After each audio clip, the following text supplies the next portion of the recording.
ಕನ್ನಡ ನಾಡಿನ ಜೀವನದಿ ಕಾವೇರಿ, ಓ ಜೀವನದಿ ಈ ಕಾವೇರಿ. ಅನ್ನವ ನೀಡುವ ದೇವನದಿ ವೈಯಾರಿ, ಓ ಜೀವನದಿ ಈ ವೈಯಾರಿ. ಈ ತಾಯಿಯೂ ನಕ್ಕರೆ ಸಂತೋಷದ ಸಕ್ಕರೆ, ಮಮತೆಯ ಮಾತೆಗೆ ಭಾಗ್ಯದ ದಾತೆಗೆ ಮಾಡುವೆ ಭಕ್ತಿಯ ವಂದನೆ.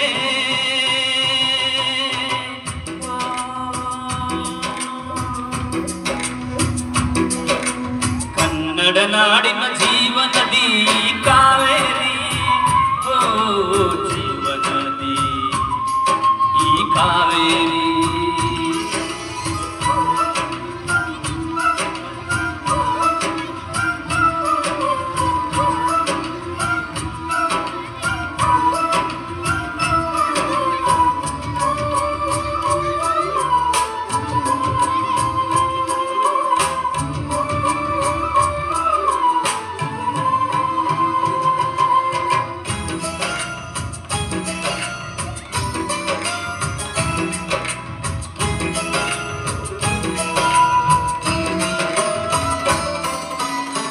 ಕೊಡಗಲಿ ನೀ ಹುಟ್ಟಿ ಹರಿಯುವೆ ನಲಿವಿಂದ, ತರುತ್ತಲಿ ಎಲ್ಲೆಲ್ಲೂ ಆನಂದ.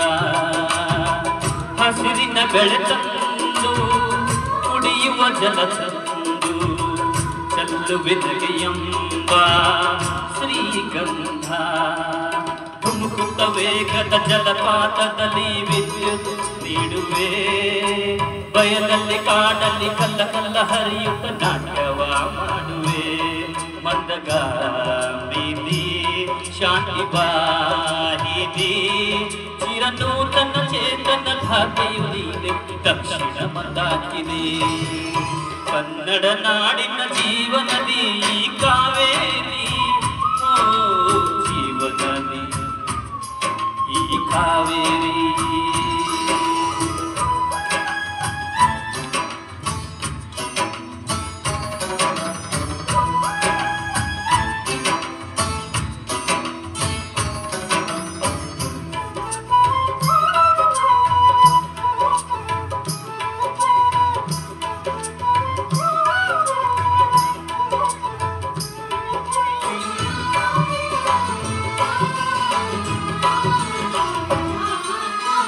ಹುಟ್ಟುವ ಕಡೆಯೊಂದು ಫಲ ಕಡ ಕಡೆಯೊಂದು, ಸಾಗರದಲ್ಲಿ ನದಿಗೆಂದು ಸಂಗಮವು.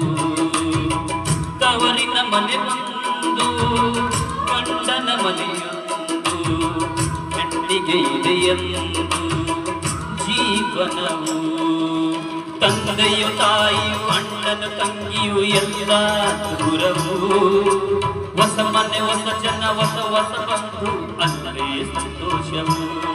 ಮನೆಯ ದೀಪವು ಬಾಳ ಸಂಗೀತವು, ಮನ ಮೆಚ್ಚಿದ ಮಡದಿಯು ಸಿಕ್ಕಿದ ವೇಳೆ ಸ್ವರ್ಗ ಸಂಸಾರವು.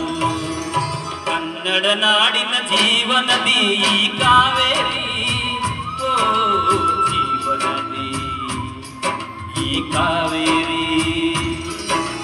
ಅನ್ನವ ನೀಡುವ ದೇವನದಿ ವೈಯಾರಿ, ಓ ಜೀವನದಿ ಈ ವೈಯಾರಿ. ಈ ತಾಯಿಯೂ ನಕ್ಕರೆ ಸಂತೋಷದ ಸಕ್ಕರೆ, ಮಮತೆಯ ಮಾತೆಗೆ ಭಾಗ್ಯದ ದಾತೆಗೆ ಮಾಡುವೆ ಭಕ್ತಿಯ ವಂದನೆ.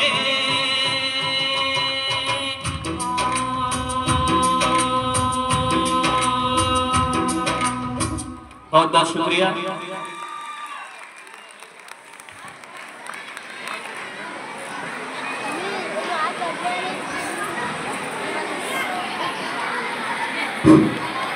दोबारा मैं आपके रूबरू हाजिर हुआ हूँ।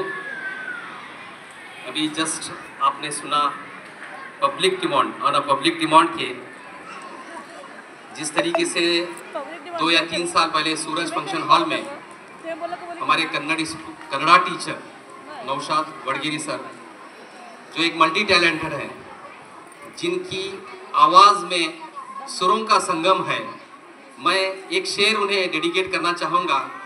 बिल्कुल इसके मुतरादिफ है हमारे नौशाद सर।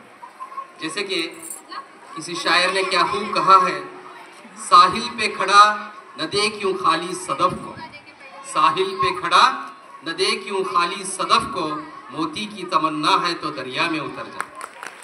तो मैं आपको इस शेर के चंद एक्सप्लेनेशन कर देना चाहूँगा। सदफ कहते हैं, सीपी को कहते हैं, वो सदफ सीपी के अंदर एक मोती रहता है।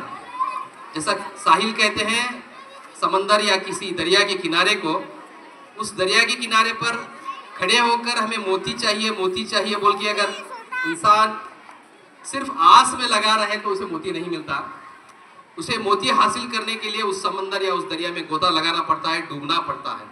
उसके बाद उसके हाथ एक सीपी लगती है, वो सीपी में कुदरत एक ऐसा अनोखा चीज़